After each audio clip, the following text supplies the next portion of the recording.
চটপটি খেতে কার না ভালো লাগে। আমরা বাহিরে যখনই যাই তখনই হয়তো চটপটির দোকান দেখলেই আমাদের মনে পড়ে যে একটু চটপটি খেয়ে নিই। তো এইরকম বাহিরের যে স্বাদের চটপটি সেটি আমাদের বাসায় কিভাবে তৈরি করা যায় আজকে আমি আপনাদের আহ, ভিডিওতে দেখিয়ে দেব।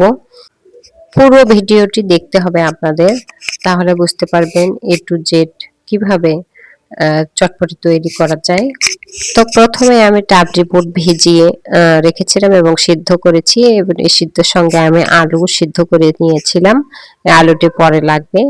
এখন আমি সিদ্ধ হতে হতে তৈরি করে নিয়েছি এখানে পাঁপড় ভেঙে নিয়েছি, তারপর ডিম সিদ্ধ করে কুচি করে নিয়েছি, এবং ধনেপাতা, কাঁচামরিচ, পেঁয়াজ কুচি করে নিয়েছি এবং শসা কুচি করে নিয়েছি। এখানে তেঁতুল গুলিয়ে নিয়েছি আমি। তেঁতুলের পানি টক লাগবে সেজন্য। এখন বুটগুলো আমাদের সিদ্ধ হয়ে গেছে, দেখুন কত সুন্দর। এখন আলুগুলো আমি এখানে ছেনে এক সাইডে রেখে দিচ্ছি। তারপর আমি রান্নার জন্য চলে আসলাম। এখন গরম তেলে পাঁচ ফোড়ন দিয়ে তারপর রসুন কুচি এবং পেঁয়াজ কুচি দিয়ে দেব। এগুলো একটু ভাজা হয়ে আসলে, এই বাদামি কালার হয়ে আসলে এর মধ্যে আমি কিছু মশলা অ্যাড করে দেব।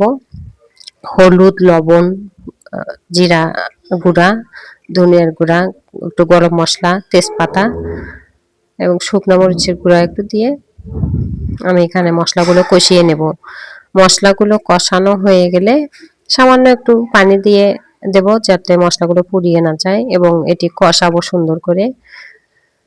তারপর এর মধ্যে দিয়ে দেব বুটগুলো, ডাবরি বুট যেগুলো সিদ্ধ করে রেখেছিলাম। এগুলো এখন সুন্দরভাবে কষিয়ে নেব। এখন আমি একটু পরে ছেনে রাখা আলুগুলো দিয়ে দিচ্ছি। এই ছেনে রাখা আলুটা দিতেই হবে, না হলে চটপটিটা মজা হবে না। তো আমি এটি দিয়ে আর একটু কষিয়ে নেব। এটা কষানো হয়ে গেলে আমি সিদ্ধর জন্য একবারই পানি দিয়ে দেব। আমি আগে গরম পানি করে রেখেছিলাম, এটি আসলে গরম পানি দিলেই বেশি ভালো। আমি গরম পানি অ্যাড করে দিলাম। এখন এটি নাড়াচাড়া করে ঢাকনা দিয়ে কিছুক্ষণ সিদ্ধ করতে হবে। সিদ্ধ বলতে রান্না করতে হবে। এটি এখন রান্না আমাদের প্রায় শেষ, এখন পরিবেশনের পালা। তারপর আমি এইভাবে পরিবেশন করেছি। তো কেমন হলো চটপটি রান্নাটি আপনারা কমেন্টে জানাবেন। আসলে কোনো কিছু খেতে মন চাইলে তৈরি করে খেতে গেলে আরো মজা লাগে। আল্লাহ হাফেজ।